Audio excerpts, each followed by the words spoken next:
Maganda at mapagpalang araw, DJ Shan here! Huwag kalimutang mag-like, comment at mag-subscribe para sa araw-araw na Tagalog facts at mysteries na dagdag kaalaman. Tandaan, knowledge is power. Mahilig ka bang manood ng mga Hollywood films tungkol sa heist o pagnanakaw? Ilan nga sa mga kilalang heist movies ay ang Ocean 11, Inside Man, The Italian Job at Fast 5.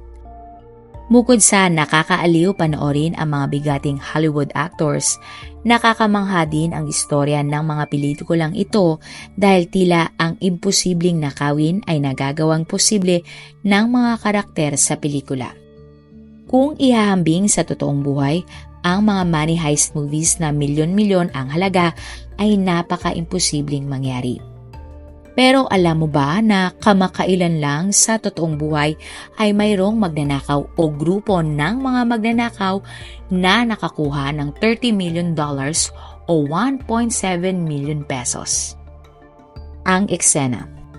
April 7, 2024, Easter Sunday sa Los Angeles, California, matagumpay na nanakaw ng hindi pa kilalang mga sospek ang isang ordinaryong building na money storage facility pala.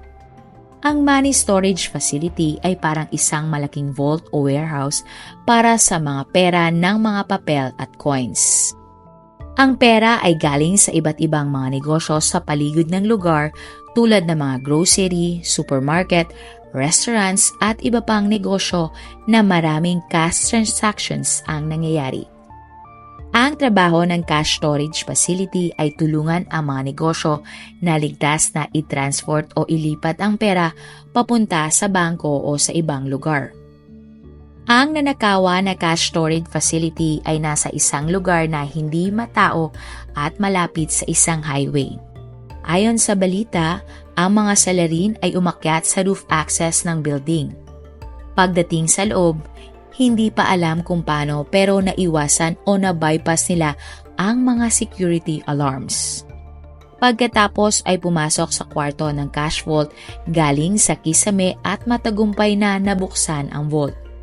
Tumakas ang mga magnanakaw sa facility sa pamamagitan ng pagbutas ng pader na diretso palabas ng building. Suma total, nagawang maitakas ng mga magnanakaw ang $30 million na cash o 1.7 billion pesos. Gaano kadami at kabigat ang $30 million na cash? Ayon sa mga pag-aaral, kung ang pera ay puro $100 bills o papel, ang bigat ay aabot sa 300 kilos. Pero kung ang pera ay iba-iba ang denomination at may coins, maaaring umabot ang bigat ng 30 million cash na hindi bababa sa 600 kilos hanggang 3 tonelada o 3,000 kilos. Hindi pa alam kung ilan ang mga sospek pero tiyak na para mailabas ang ganito kalaki at kabigat na pera ay kailangan hindi bababa sa 4 na katao ang gagawa ng pagnanakaw. April 8, 2024, Lunes, isang araw matapos ang pagnanakaw ay nagulat ang mga empleyado ng cash storage facility dahil butas ang kisame, wala nang laman ang vault at may malaking butas sa pader kung saan hinihinalang tumakas ang mga magnanakaw. Ang pader ay pansamantalang tinakpan ng plywood at kalaunan ay sinementohan din. Ayon sa mga empleyado na in-interview, hindi daw sila makapaniwala sa nangyari. Sa pelikula lang nangyayari ito at hindi nila alam na mayroon palang $30 million sa loob ng vault. Ito na daw ang pinakamalaking cash na nanakaw sa kaysaysayan ng Los Angeles. Sa pinaka-latest na balita, ang mga pulis at FBI ay nagsanib puwersa para imbestigahan ang krimen at malaman kung sino ang mga posibleng sospek. Pero tikom ang kanilang bibig at hindi pa sila naglalabas ng impormasyon kung ano ang nangyari sa investigasyon at kung may suspect na ba sila. Baka nga abutin ng 2 buwan bago magkaroon ng lead o suspect sa kaso. Tikom din ang bibig ng kumpanyang may-ari ng cash facility warehouse. Pero paano nakalusot at nakatakas ang mga magnanakaw? Ayon sa mga security experts, mukhang inside job ang nakawang nangyari. Imposible umano na mabuksan ang vault nang walang passcode at iilang tao lang ang may alam nito. Mahirap ding iwasan o i-off ang mga alarms kung hindi mo alam kung nasaan ang mga CCTV, sensors at nasaan ang control nito. Dagdag din ng mga experts, tanging mga empleyado lang ang nakakaalam kung gaano kadami ang perang nakatago sa vault. Malabo na tsamba lang na natsyempohan ng mga magnanakaw na sa araw ng kanilang pagnanakaw ay may laman na $30 million ang vault. Tila alam na din ng mga magnanakaw kung saan sila papasok at lalabas ng mabilis at madali. Bukod sa inside job, pwede din daw sadyang magaling ang mga magnanakaw tulad sa palabas sa mga pelikula. Sigurado na matinding pagpaplano ang ginawa ng mga di pa kilalang sospek para gawin ang money heist na ito. Magandang araw din ang pinili ng mga sospek para gawin ang pagnanakaw dahil Easter Sunday o holiday.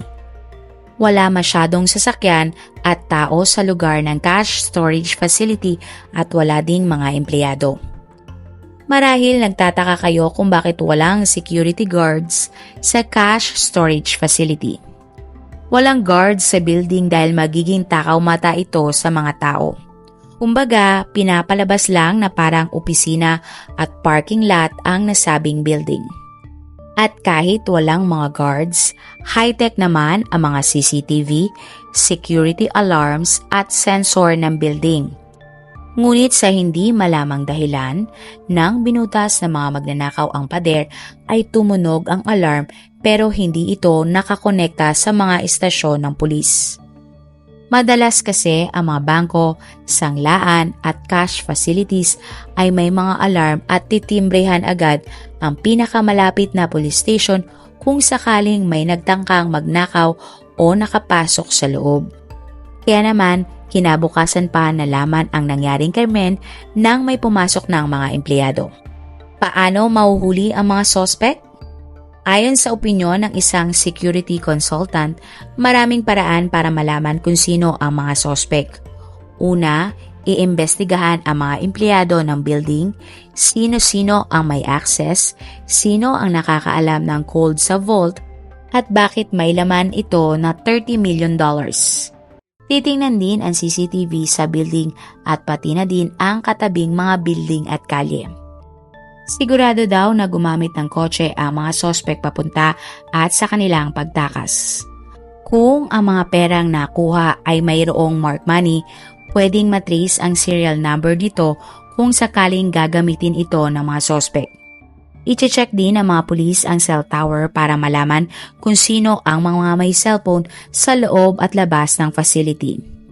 Maituturo nito kung ilan ang mga magnanakaw kung sakaling may dala silang mga cellphone at pwedeng matunton kung mapapatunayan na sila ay wala dapat sa lugar na iyon. Sinabi naman ng isang convicts at former bank robber na nakulong at nakalaya na, bagamat matagumpay ang mga sospek sa pagnanakaw at nagawa nilang makalusot, bilang na ang oras ng mga ito at mahuhuli din sila sa huli. Base sa kanyang karanasan, mahirap magtago para hindi mahuli. Kailangan magtiis ng 6 na buwan hanggang 1 taon para hindi galawin ang pera. Hindi din niya pwedeng basta-basta ipagsabi sa ibang tao kahit na kaibigan at kapamilya na siya ay maraming pera. Hindi din pwede na magkaroon ng biglaang lifestyle change ang suspect dahil mahahalata at magtataka ang mga tao sa kanyang paligid. Lalong mahirap din na ilagay o ideposito sa bangko ang napakalaking cash dahil tatanungin ng bangko kung paano siya nagkaroon ng malaking pera nang hindi nagbibigay ng legal papers o patunay tulad ng tax form o payslips. May iba pa bang real-life heists? Hindi lang ito ang unang beses na milyong-milyong halaga ang nanakaw. Taong 1997 sa Los Angeles din ay 6 na lalaki ang nang-hold up ng isang armored car na may lamang $19 million o 1 billion sa pesos. At taong 2022 sa San Francisco naman, isang truck na puro laman ng alahas na nagkakahalaga ng $150 million o o 8.6 billion pesos ang nanakaw sa isang parking lot matapos mag-brake saglit ang truck driver at pahinante nito. Hanggang ngayon ay hindi pa din alam at nahuhuli ang mga nasabing suspect. Ano sa tingin nyo? May inside job kaya na nangyari? Ilan kaya ang mga posibleng suspect sa pagnanakaw? At mahuhuli pa kaya ang mga suspect? Abangan natin yan sa susunod na update sa storyang ito. Marami pong salamat sa inyong panonood. Meron ba kayong mga kwento na gusto nyong i-share sa ating mga manonood? O kung may personal po kayong kwento na gusto nyong i-feature sa ating channel, i-comment down below nyo lang ang inyong mga suggestions. Salamat sa pagsuporta nyo sa aming mga channel. God bless everyone!